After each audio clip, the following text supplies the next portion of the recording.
Messieurs et dames, bonjour et bienvenue dans cette émission À la lumière de l'actualité. À la lumière de l'actualité, c'est cette émission conçue et réalisée pour vous permettre d'être éclairé sur diverses questions d'actualité concernant notre pays, la RDC, mais également elle est là pour mettre en lumière de cadres et élites de notre pays qui contribuent au développement de ces chers Congo. Alors, comme aujourd'hui, nous avons le plaisir de recevoir un éminent professeur des universités, il est également cadre de l'UDPS. Il s'agit du professeur Kassongo Munganga Constantin, à qui nous disons bonjour. Bonjour. Nous avons le vrai plaisir et nous sommes honorés de vous recevoir. Oui. La toute première question introductive, comment vous, professeur, vous êtes retrouvé à la politique? Ou est-ce que vous avez commencé par la politique et puis vous êtes devenu professeur après, ou vous êtes devenu d'abord dans la politique? Non, ça, je peux dire très peu de mots. Moi, j'étais d'abord professeur. Je suis entré aussi pour approfondir mon domaine de recherche, parce que je suis monétariste. Je suis entré également à la Banque centrale. La Banque centrale du Congo. Après la Banque centrale, je suis entré dans la société civile. C'est de la société civile en 2011. La société civile, on était avec le professeur Bahati Lukwebo, et je suis entré dans la politique. J'étais devenu député national de 2011 à 2018. Ah, ok, professeur. Oui. Voilà. Et à travers votre réponse, il y a une question qui me vient directement. Vous êtes élite, vous êtes professeur d'université, et vous vous retrouvez en politique. Alors, quelle est la place de l'élite scientifique dans la gouvernance d'une nation comme la RDC? Oui, le rôle de l'élite scientifique est vraiment capital. Parce que ce sont des gens qui doivent chercher les causes. Donc, lorsqu'il y a quelque chose, il y a des problèmes qui se posent dans les pays au niveau de la gouvernance, au niveau de la gestion, ils doivent chercher objectivement les causes et chercher des solutions et justement être des conseillers des gouvernants et également, parce que les remèdes sont parfois durs, amers, ils doivent expliquer ça également à la population. Et les gouvernants qui n'écoutent pas parfois les hommes de science, ils peuvent justement se tromper aussi. C'est pourquoi nous sommes appelés à faire un peu un éclairage et être, en même temps être des conseillers. Si vous voulez, je peux donner un exemple. J'espère que nous pourrions avoir un peu assez de temps. Et donc, comme nous aurons à parler plus tard des performances macroéconomiques du chef de l'État, mais nous pouvons parler d'abord d'un cas qui se pose maintenant. Comme vous voyez, il y avait d'abord stabilité du cadre macroéconomique et maintenant, il y a eu, jusqu'en janvier, février, mars, il y avait un peu instabilité des prix et d'échanges. Exactement. Et d'échanges. À ce moment-là, parfois, les hommes politiques peuvent ne pas savoir ça vient d'où. Ou même les gens peuvent oublier, peuvent dire voilà, le gouvernement commençait à critiquer, c'est pas le gouvernement, d'où ça vient. Tout comme dernièrement, vous me permettez justement, parce que nous dépendons sur le plan politique de notre secrétaire général Augustin Kabouye, il nous a dit de dire toute la vérité. Dernièrement, vous avez vu qu'on expliquait les prix, ça vient d'où? Je dois vous dire, sur le plan scientifique, les prix, les niveaux généraux des prix augmentent lorsque justement il y a un déséquilibre, les cadres macroéconomiques. Et pour que les gens puissent comprendre ce que je leur montre. L'économie, justement, a pratiquement 5 secteurs, mais 4 secteurs essentiels. Le secteur réel, le secteur gouvernemental, le secteur extérieur, le secteur monétaire. Alors, qu'est-ce qui s'est passé dans notre pays ici? Parce que je vous montre d'abord ce qui est une réponse un peu, qui n'est pas totale. Là, vous êtes en train de montrer l'importance de l'élite scientifique. De l'élite scientifique. Exactement. Parce qu'on disait qu'on parlait du maïs, les prix du maïs augmentent. On dit que non, c'est pas on n'a pas importé ceci. Ah, les manioc, on n'a pas importé, on fait ceci. Donc, on se base ici sur des secteurs sectoriels. Ce n'est pas ça. On doit se baser sur les problèmes d'ordre général. Mais dans notre pays, depuis l'indépendance, justement, l'instabilité, ça vient du déficit budgétaire.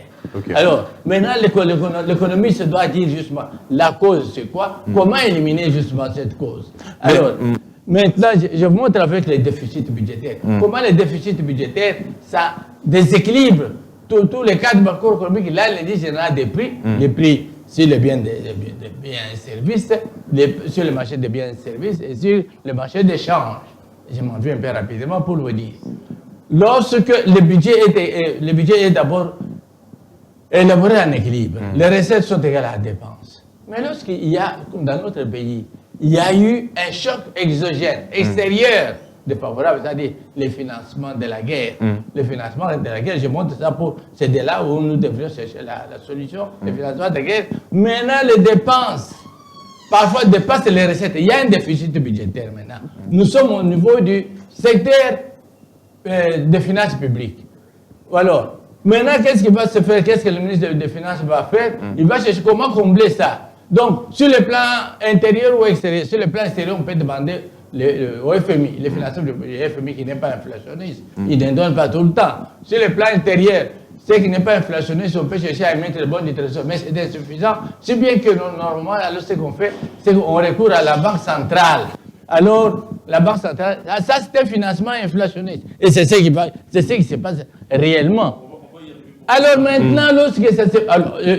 Rapidement, rapidement, je termine. Avec le financement des équilibres d'abord au niveau des finances publiques, des équilibres, maintenant nous allons au niveau des finances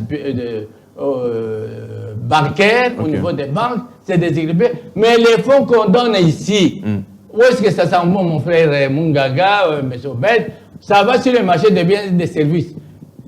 On achète des biens et les prix augmentent. Mais d'autres, ils vont acheter des actifs monétaires. C'est-à-dire les devises. Les devises augmentent. C'est bien que vous allez voir les prix qui augmentent, vous allez voir le coût d'échange qui augmente. Il y a toujours une corrélation entre le coût d'échange et les prix. Ce n'est pas parce que vous menez les maïs ou bien tout ça. Non, non. Justement, il faut équilibrer le marché, éliminer les déficits budgétaires. En ce moment-là, vous allez parvenir justement à équilibrer, à stabiliser les prix sur le marché des biens et services et justement à stabiliser le cours d'échange également.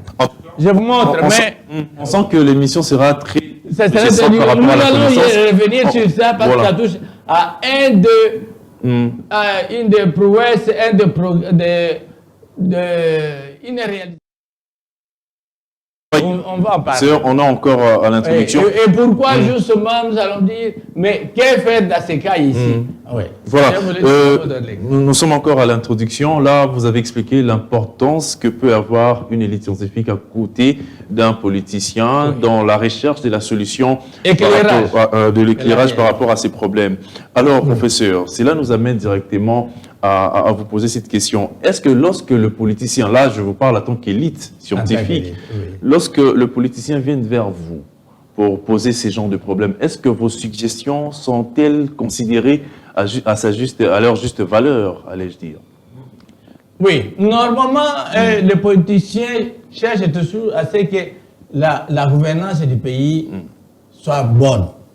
Mais les causes, les remèdes ne sont pas toujours faciles, ne sont pas acceptés facilement par la population. Quand bien même vous leur montrez. Oui, on peut leur montrer, mais parfois on peut ne pas accepter. Il y a justement des solutions qui sont acceptées, des solutions qui peuvent ne pas être acceptées. Et dans les cas des prix ici, nous le verrons lorsque nous allons monter les performances et quand nous allons monter les chocs exogènes qui interviennent et que ce que l'économie ne peut pas montrer, vous allez voir que parfois la population ne va pas toujours accepter. Et alors à ce moment-là, l'homme politique peut abandonner. Voilà pourquoi, lorsque vous, les élites scientifiques, vous voyez que le politicien ne considère pas vraiment vos propositions, vous décidez maintenant de venir vous-même devenir politicien pour être dans les affaires, pour pouvoir exercer cela. C'est facile pour vous, en tant qu'élite, de vous retrouver dans un milieu comme la politique. Est-ce que c'est facile pour vous? Combiner vos responsabilités aux universités et puis être dans les affaires de gouvernance d'un État si grand comme la RDC? Non, je dois être sincère, mon frère Obed. Ce n'est pas parce que vous êtes meilleur professeur que vous pouvez être meilleur politicien que vous allez appliquer. Non, non. Parce que, justement, vous pouvez avoir toutes les connaissances, mais pour appliquer les normes économiques, il y a des obstacles qui se présentent. Parfois, on peut céder, on peut ne pas vraiment accepter. Donc, on peut, dans ces pays, c'est bien dans notre cas, nous avons eu les meilleurs économistes, les meilleurs économistes. Les professeurs, d'ailleurs, à l'université. Les meilleurs économistes. Mais, justement, les grands économistes. Mais les performances macroéconomiques sont parvenues d'un économiste, mais qui n'était pas même professeur. Donc, enfin, je devrais être clair. Donc, le président actuel, Tshisekedi, il n'est pas docteur en sciences économiques, il est économiste. Il a fait les gradués, même la licence donc en Belgique. Mais ses performances ont été reconnues, les dont je veux parler, ont été reconnues par la Banque centrale, le Fonds monétaire international, qu'on ne joue pas avec lesquels, et par justement l'opposition dite radicale, ici chez nous, comment ça s'appelle l'opposition radicale? C'est Fayoul. La Mouka et au niveau de la Mouka, l'économiste, le grand économiste qui était même ministre des Finances, c'est Fayoul. Fayoul a reconnu les performances dont nous allons parler, les performances du président de la République. Mais lui-même, il a été aussi ministre des Finances, et ministre des Finances, il a dit ceci, je salue sa sincérité, que nous-mêmes, nous étions au pouvoir, nous n'avons pas pu réaliser les performances du président de la République, ce qu'il fait actuellement. Voilà. Mais je ne cite pas tous les autres économistes que vous connaissez aussi, qui ont été au pouvoir. Il y en a eu beaucoup. Enfin, en commençant par... Le Premier ministre honoraire, Matata Ponyo, il a tous reconnu. Pour qui, justement, le FMI a dû supprimer le PEC2, le programme, parce que la gestion des ressources minières, nous aurons peut-être à parler si vous voulez. Et puis, voilà pour ce... Alors, il a fait la honte, enfin. C'est là nous pose directement vous poser la question sur la santé politique de notre pays. Actuellement, comment va la santé politique de notre pays? Voit-on qu'élite et puis politicien chez Froné? Oui. Et pour ce qui est de la santé économique, vous me permettez... D'une manière générale, la santé politique, tout le secteur, comment le pays est en train d'être gouverné? Oui, justement, d'une manière générale, la santé économique est excellente. Et excellente. Et moi, comme je suis de l'élite scientifique, je souligne scientifique, c'est-à-dire celui qui parle, mais qui fait des affirmations qu'on peut vérifier et qui sont vraies, qui sont fondées. Ce n'est pas parce que vous êtes membre de l'UDPS et vous êtes dans le pouvoir. Ce n'est pas parce que... Non, c'est ça justement. J'ai dit que je suis membre de l'UDPS, mais nous sommes du corps de l'élite scientifique. Et alors, nous engageons la science. Alors, c'est pourquoi c'est que les performances inégalées, je veux vous donner justement les moyens de vérifier pour trouver que c'est correct. Allez-y. Alors, maintenant, je dis ceci à tous ceux qui nous regardent, que le président de la République a fait des réalisations que personne d'autre n'a faites, ni au pays, ni dans le monde. Et je veux vous faciliter justement la vérification. Quelles sont ces réalisations? Ces réalisations. D'abord, nous avons... Il y a par secteur. Au niveau du secteur économique, plutôt, secteur réel plutôt, nous sommes dans l'économie, nous allons parler du secteur réel, secteur de finances publiques et secteur extérieur, les trois secteurs ici. On va laisser un peu les autres secteurs. Au niveau du secteur réel, nous allons parler la croissance économique, stabilité des prix, amélioration du niveau de vie de la population. Alors, qu'est-ce qu'il a fait que les autres n'ont pas fait? D'abord, pour ce qui est de la croissance économique, c'est qu'il a pris le pouvoir en 2019 et ça a coïncidé malheureusement avec Covid. Donc c'était une crise à l'extérieur qui a frappé le monde. Le monde entier. À cause de ça, et la guerre en Ukraine, à cause de ça, les économies mondiales sont entrées en récession. C'est-à-dire ce qu'on produisait a commencé à baisser. Ça, je ne vous dis pas. Que les gens puissent vérifier si justement en 2019, quand Tshisekedi a pris le pouvoir, si les économies ne sont pas entrées en récession. Et nous avons ces deux crises-là externes, plus une crise interne. Si vous pouvez citer crise interne, c'est la guerre à l'Est. La guerre à l'Est. Alors maintenant, quand je dis performance inégalée, c'est que dans le monde, toutes les économies sont entrées en récession, sauf la Chine, la locomotive de l'économie mondiale. Donc son taux de croissance était resté de 1,8%. Alors, on a regardé aussi dans les pays d'Afrique subsaharienne, un pays exceptionnellement n'est pas entré en crise, n'est pas entré en récession, c'était la RDC. Donc, le PIB de la RDC n'est pas tombé, n'est pas devenu négatif. Nous sommes restés donc dans les 1,7%. Qu'est-ce qui a fait cela? Oui, donc si je dans les causes, je risque de ne pas terminer même de toutes les performances. Il y aura l'environnement macroéconomique, tout ça, c'est qui dépasse même tous les économistes. Donc, vous voyez que d'abord, nous avons eu expansion, première prouesse, expansion économique malgré les crises, malgré la crise, alors que toutes les économies du monde, sauf la Chine, la locomotive de l'économie mondiale, qui n'est pas entrée en récession. Et nous aussi, la future locomotive de l'économie africaine, nous ne sommes pas entrés en récession. Alors, maintenant, l'autre fléau au niveau du secteur réel, c'est quoi? La stabilité des prix. Bien sûr, jusqu'en 2022, quand il a pris le pouvoir, jusqu'en 2022, les prix sont restés stables. Également, les charges sont restées stables. Donc, c'était toujours, vous regardez que $1 était égal plus ou moins à 2000 francs congolais. Alors que dans le monde, à cause de ces crises-là, il y a eu inflation à des chiffres. Il y en a qui ont connu 30%, 40%.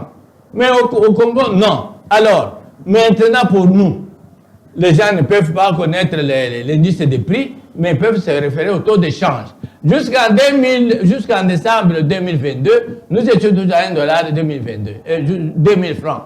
Ce n'est qu'à partir de cette année, à cause de la guerre vraiment de l'Est, il y a eu donc une certaine instabilité des prix et nous allons montrer comment nous pouvons éviter ça, mais à partir de mars, avril, mais plutôt avril-mai, maintenant il y a une relative stabilité des prix et des taux d'échange autour de 2350 francs congolais. Donc ça c'est la deuxième prouesse.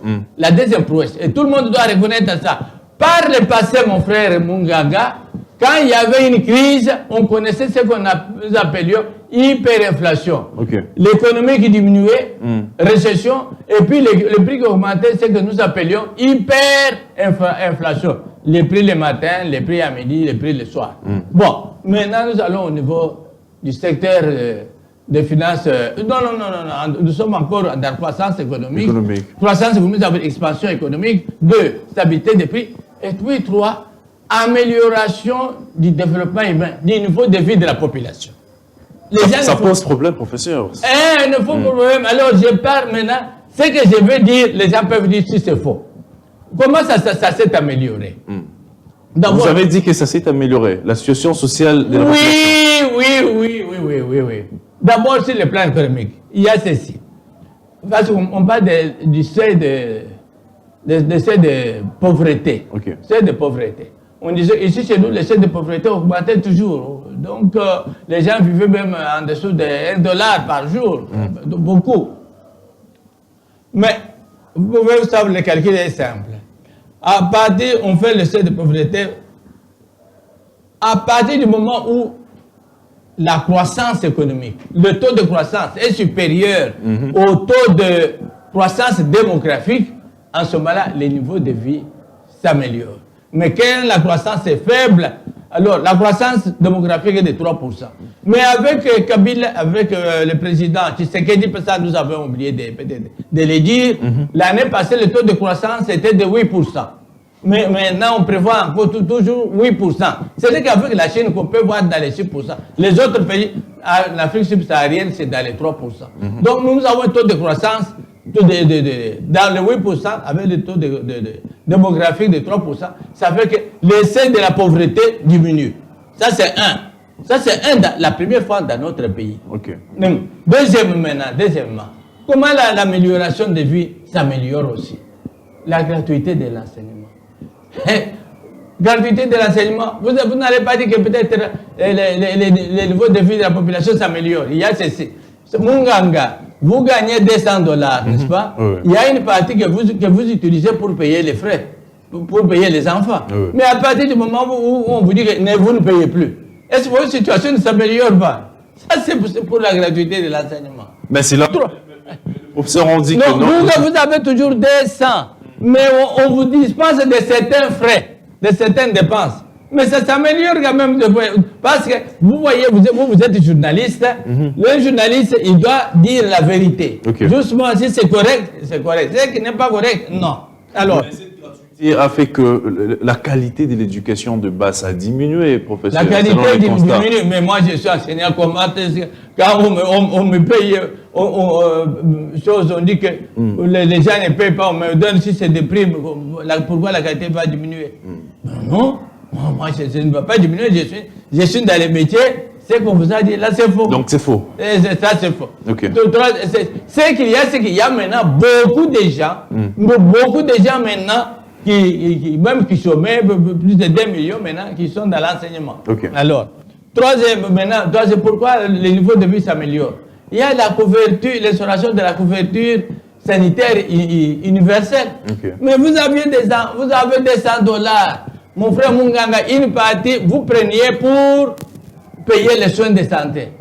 Pour payer les soins de santé, pour madame accoucher. Maintenant, on vous dit non, vous ne payez plus. Mais c'est dire que le revenu réel, c'est comme si on avait augmenté vos salaires pour que vous puissiez payer. Maintenant, donc, ça fait que les niveaux de vie s'améliorent.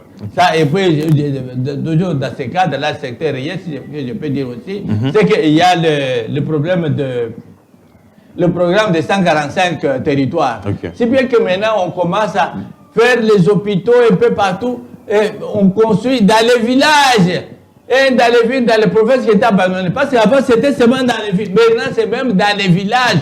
Vous allez regarder même dans votre village, on est en train de travailler maintenant. Donc, c'était une répartition de nos revenus aux gens qui étaient vraiment délaissés. Ça, c'est ce que je dis. Donc, ça, ce sont les réalisations inégalées au niveau du secteur réel. Mais nous allons voir les prouesses au niveau des finances publiques. Okay. Au niveau des finances publiques, ce que le président fait, n'oubliez pas que c'est ce cas ici que notre frère Mouzito, il a dit que je reconnais ça. Et là, je pense que vous l'avez suivi, vous êtes journaliste. Oui. Pour les finances publiques, il y a des réalisations. D'abord, une mobilisation record des recettes publiques et en même temps une réalisation des excédents budgétaires. Réalisation des recettes, c'est qu'avant, justement, quand le président de la République a pris le pouvoir, c'était dans les 4 milliards. Nous sommes de 4 milliards, nous sommes passés à 5 milliards, 6 milliards, 10 milliards, et cette année, à 16 milliards. Alors qu'avant, ça ne faisait que baisser. Ça ne faisait que baisser. Mais professeur, ces 16 milliards, s'il vous plaît professeur, mais ces 16 milliards, on constate que c'est seulement les institutions qui en profitent. La présidence de la République, le gouvernement avec le Premier ministre et tous les ministres et les parlements également. Mais la population activement ne profite pas vraiment de ces budgets de 16 milliards, professeur. Oui et non. Ok. Oui et non. Donc, oui, dans quel sens? Okay. Je peux dire que justement, lorsque la production augmente, c'est ce que nous appelons PIB, produit intérieur brut. Lorsque le produit augmente même de 50%, il faut que aussi toutes les autres rubriques, même y compris les rubriques des salaires, puissent augmenter, si pas même de 50%, mais même de 30, 20%, par exemple, un peu, que ça puisse augmenter. Ça, oui, c'est là où je vous donne. Le train de vie de ces institutions. Quand j'ai publié cette revue, donc cet article au niveau de l'université de l'UNIKID, j'avais des problèmes sur ça. Nous avons discuté. Mais j'ai montré que justement, donc, la répartition reste parfois inégale en ce qui concerne la rubrique salaire. Mais il y a une certaine répartition, mais que les gens ne peuvent pas voir correctement. C'est ce que j'ai commencé à dire maintenant. Au lieu que votre salaire augmente, vous gagnez 200, au lieu qu'on vous ajoute $20, non, on diminue les soins de santé. Les soins de santé est gratuit. Au lieu que vous puissiez donc vous payer les minéraux, qu'on augmente votre salaire, on supprime les frais scolaires. Donc, ça fait qu'on est en train de faire certaines activités pro-pauvres qui profitent aux gens. Ce qui fait que, parfois, si on avait même augmenté les salaires et qu'il y avait la hausse des prix, l'inflation, on ne pouvait pas s'en sortir. On allait se trouver dans la situation où on se trouvait dans les temps. Okay. Mais c'est ça, nous sommes tous d'accord parce que nous sommes un éclairage que le président, le ministre Nicolas Casadelos, qui doit nous entendre, et puis les ministres, ceux qui sont du budget, ils doivent dire que quand il y a l'augmentation du PIB, ils doivent quand même, y avoir quand même certaine augmentation un peu aussi des salaires. Ça, c'est un, de deux. Et vous pouvez voir que même au niveau de l'enseignement, moi-même aussi, je suis salarié. Okay. Nous demandons tous que ça puisse augmenter. Ça, c'est un, de deux. Ce que j'allais ajouter aussi, c'est que même pour le secteur pauvre, il y a des secteurs qui sont délaissés, comme le ministre de la Santé a fait des conventions avec les structures supportées par l'État, des conventions avec les structures de l'État. Les gens qui aident, dans les campagnes, vous trouvez les hôpitaux privés. Ouais. Mais ils ont fait des conventions avec l'État comme on a fait avec les écoles.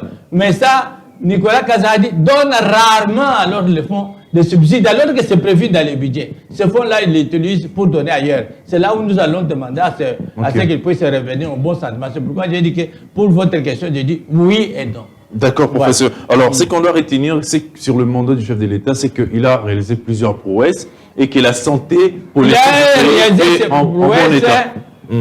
Justement pour ce qui est de... Nous avons dans le secteur de croissance publique, mobilisation et des excédents budgétaires. Okay. Mais c'est très important quand j'ai dit excédent budgétaire.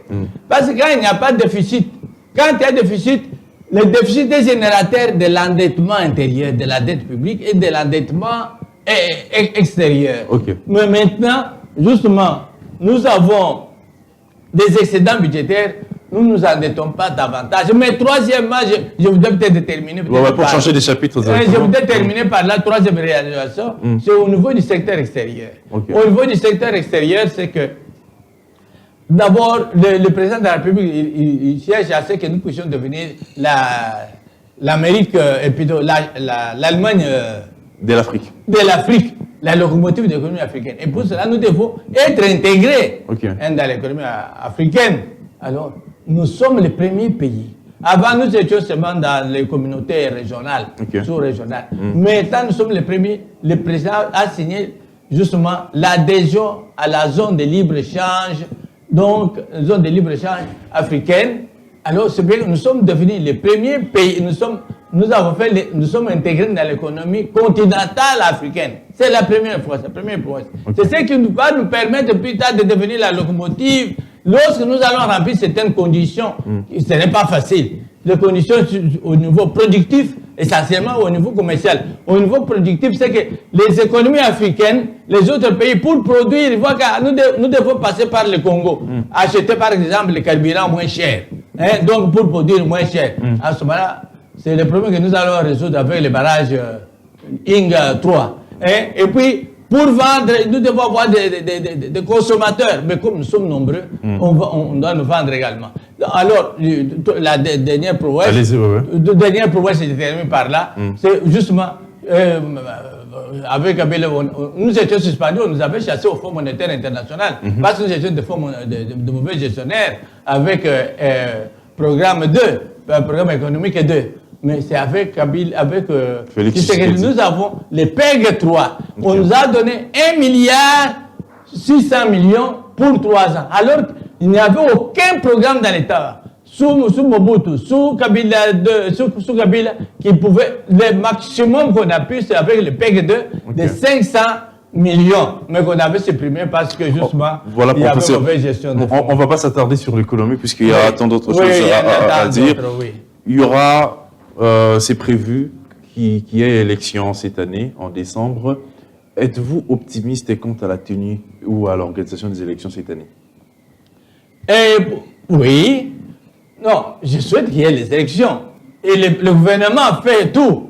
Mais Mais tout le monde n'aime pas les élections. Les Pichiquilistes, vous allez peut-être pas ces vocables, vous ne les connaissez pas, mais beaucoup de gens les connaissent. Mais les Pichiquilistes boy, au Kasaï, quand quelqu'un porte même des arachides sur sa tête, la personne qui n'a pas des arachides cherche qu'il fasse un faux pas pour que ça tombe et comme ça, il la ramasse. Alors maintenant, le président Tshisekedi porte le pouvoir sur la tête, il a un mandat. Alors, il y en a qui cherchent à devenir le président de la République. Alors, mais il cherche qu'il y ait des faux pas pour qu'il puisse avoir ce pouvoir-là. Mais il y en a qui voient déjà que dans la situation actuelle, s'il y a des élections en décembre, ils ne vont pas participer. C'est pourquoi vous trouvez, justement, il y a beaucoup de manifestations. Il y a beaucoup comme le week-end dernier, il y avait la marche de l'opposition. Oui, moi j'ai compris. La police congolaise il y a eu beaucoup de bavures policières, même un enfant qui a été tabassé violemment. Professeur, vous êtes de l'UDPS, quelle analyse pouvez-vous faire par rapport à cette marche? Est-ce que, avant que je vous parle de la marche, vous pouvez me permettre pour vous montrer pourquoi les autres font des marches et voient que si nous laissons Tshisekedi va remporter les élections? Donc, les perspectives des élections. Alors, tournons un peu le Congo. Je laisse d'abord l'UDPS. Je ne parle pas de l'UDPS, je parle seulement des autres Congolais. Parce que Tshisekedi, c'est l'homme de tout le monde. Excellent. Quand nous prenons on est au Katanga, il y a Massoudi, le gouverneur là-bas qui est là-bas. Tshisekedi, avec tout son monde là-bas, Adel Kayinda aussi. Alors, le président du Haut-Katanga, il a quitté l'opposition. Il a dit, moi aussi, toujours, Union sacrée, je dois être avec Tshisekedi. Ça, c'est le Katanga maintenant à Tshisekedi. Nous montons au Kivu. Dans le Kivu, nous avons maintenant AFDC avec Bahati, Anel avec Kamer là-bas. UNC avec Kamer. Et puis dans le nord Kivu, nous avons Mousseniamouis. Mais dans les Kivu, qui va essayer, quelle opposition va prendre encore cette province-là? Nous montons, on arrive dans la province orientale. La province orientale, il n'y a que nous qui allons même financer, c'est qui allons donner la caution avec la femme qui est la questeur du Sénat. La questeur du Sénat, comment elle s'appelle encore? Madame...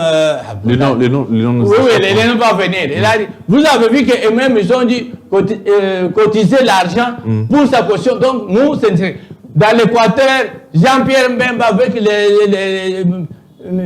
Lucien Boussa, tout ça, l'Équateur acquis. Le Congo central. Vous prenez donc, l'opposition n'a pas la chance.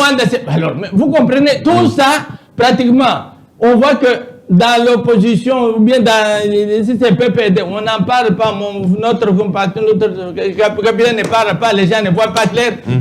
Tout le monde quitte là-bas, ils viennent, ils disent que ce n'est qu'un Tshisekedi. Ça fait que quelques-uns, même sans avoir beaucoup de gens qui disent là-bas, non, comment éviter que les élections n'aient pas lieu? Parce que vous vous rappelez bien que Jadari, Avril ne vous enrôlez pas. Bien, mais les gens, d'autres ne sont pas enrôlés. Mais nous sommes en démocratie, il y a toujours la place de l'opposition, professeur. Bien que, voilà, vous dites que Félix Tshisekedi a plus de chances pour être réélu au président. Oui, il a plus de chances, mais il y avait quand même la population qui ne l'accepte pas, qui était sortie à la rue pour soutenir l'opposition, professeur. Mais dans la situation actuelle, justement, les gens voient que si les élections ont lieu maintenant, ils risquent de perdre. C'est pourquoi ils n'aimeraient pas que les élections aient lieu maintenant. La police, faisons même peut-être des manifestations. La police, chaque jeudi, les boutiquiers ont dit qu'ils iront à la CENI pour faire les sit-ins. C'est leur droit constitutionnel. Mais pourquoi les causes de ces manifestations-là? Et maintenant, regardez même la crédibilité ou incrédibilité des leaders des manifestants. D'abord, quelles sont les causes pour les manifestations qui sont passées ici? On a dit que non, c'est parce que pour l'organisation des élections. Mais le processus se déroule normalement. Pour les élections, il n'y a rien. Pourquoi on devait faire? On n'a pas fait de barrage. Et pour la représentation même du PPRD, Les gens peut-être ne savent pas. Le deuxième vice-président, je crois qu'il s'appelle Manara, c'est un proche de Sami, de qui? Notre frère du PPRD. Chadari. De Chadari. Ok. C'est un proche de Chadari, les gens peut-être ne savent pas. Alors, donc pour les élections, pas de problème. Ça, c'est deuxième cas, c'était quoi? La police s'est empêchée de marcher. Pour les prix, nous avons accepté. Celui qui est là-bas, Matata a fait, il était avec moi pour la spécialisation en économie monétaire, pour le DIA en économie monétaire et financière internationale. Il savait que le déséquilibre ici est causé essentiellement par la guerre que nous avons à l'extérieur, des chocs exogènes. Alors, mais ce n'est pas... Ils n'ont pas raison de réclamer tout ça. Non seulement ils n'ont pas raison, et puis ils n'ont pas de qualité, ils ne sont pas crédibles. Ils ne sont pas crédibles. D'abord, regardez un peu, comme je parle de mon ami, je ne sais pas si je peux parler un peu. Il nous reste quelques minutes. En fait, on doit finir ce qu'on avait prévu, professeur. Qu'en est-il alors de la situation sécuritaire? Puisque la situation sécuritaire dans l'Est du pays, depuis que Félix Tshisekedi est à la tête de ces pays, par rapport à la recherche de la paix et la stabilité dans l'Est de notre pays, est-ce qu'il a bien fourni des efforts pour pouvoir rétablir la paix dans cette partie, puisque ça faisait partie de ses priorités en tant que président de la République? Mungaga, merci beaucoup pour votre situation. Que les gens le savent d'abord. La situation, c'est que nous avons à l'Est, c'est la guerre entre qui et qui. Mais que les gens savent que là-bas, c'est la guerre entre le Congo, la RDC, seul contre la communauté internationale. Le Congo seul contre la communauté internationale. Le M23, c'est le Rwanda. Mais ce n'est pas le Rwanda avec son économie qui finance la guerre. Non, ce sont les pays étrangers qui profitent de l'exploitation de nos ressources et qui ont peur du fait que le président Tshisekedi gère très bien les pays où il va interdire l'exploitation illégale de ces ressources. Alors, maintenant, ce qu'il faut faire, c'est qu'il faut-il toujours laisser Nicolas Kazadi pour faire des ponctions, financer la guerre avec le budget de l'État, ou bien nous pouvons justement, nous tous, intervenir pour le financement de la guerre. Parce que c'est une guerre qui nous est imposée, c'est une guerre de la communauté internationale. Vous voyez même dans le monde, même dans notre pays ici, dans l'État, il y avait toujours des puissances étrangères qui intervenaient pour aider. Et d'abord, permettez-moi de vous dire... Rapidement, professeur, parce que nous sommes presque à la fin. Permettez-moi... Il nous reste quelques minutes seulement. Il nous reste quelques minutes. Permettez-moi de vous dire que, justement même, l'ONU, la MONUSCO ici, elle a reconnu que non, le M23 est suréquipé. Il a des armes que même lui-même n'a pas. Donc, ce sont des puissances étrangères. C'est pourquoi, mais à ce niveau-là, nous tous, nous devons participer au financement de la guerre. Comme on l'avait fait sous Moussé, avec l'effort de guerre. C'est-à-dire que les entreprises, les personnels, les institutions politiques, on donne chacun quelque chose pour le financement de la guerre. En d'autres termes, c'est quoi? Pour la guerre là-bas, qu'on crée un fonds spécial pour le financement de la guerre. Alors en ce moment-là, on peut avoir la guerre et avoir la stabilité des prix. Mais s'il y a la guerre là-bas, on doit puiser toujours dans le budget de l'État, mais pas demander toujours à l'État qu'il y ait stabilité des prix. Merci professeur. Une dernière question et vous allez profiter de donner votre mot de la fin par rapport à l'émission. Dans les 5 prochaines années, voyez-vous le président Tshisekedi comme président de la République? Et comment voyez-vous la RDC dans 5 prochaines années? Et puis votre mot de la fin pour clôturer l'émission.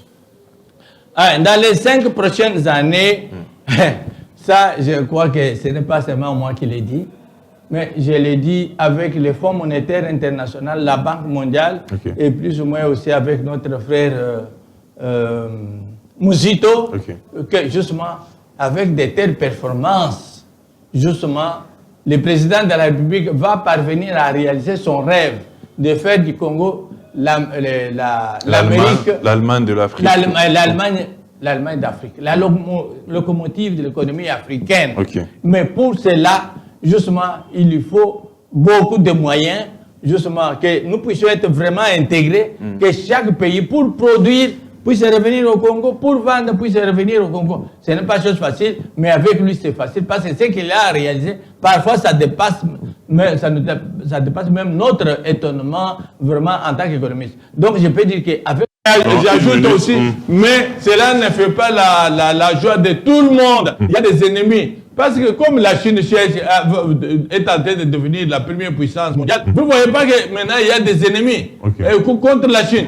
De même, comme nous allons devenir la première puissance africaine, il y a des ennemis contre nous. C'est pourquoi nous devons tous nous unir pour devenir comme un seul homme derrière le président de la République. Nous vous remercions, professeur, d'avoir répondu à notre invitation. Nous vous remercions, cher monsieur Zedam, vous qui nous avez suivis. C'était à la lumière de l'actualité. Nous avions le réel plaisir de recevoir le professeur Kassoumou Constantin, cadre de l'UDPS, mais également professeur des universités. On se retrouve prochainement avec un nouvel invité. Au revoir.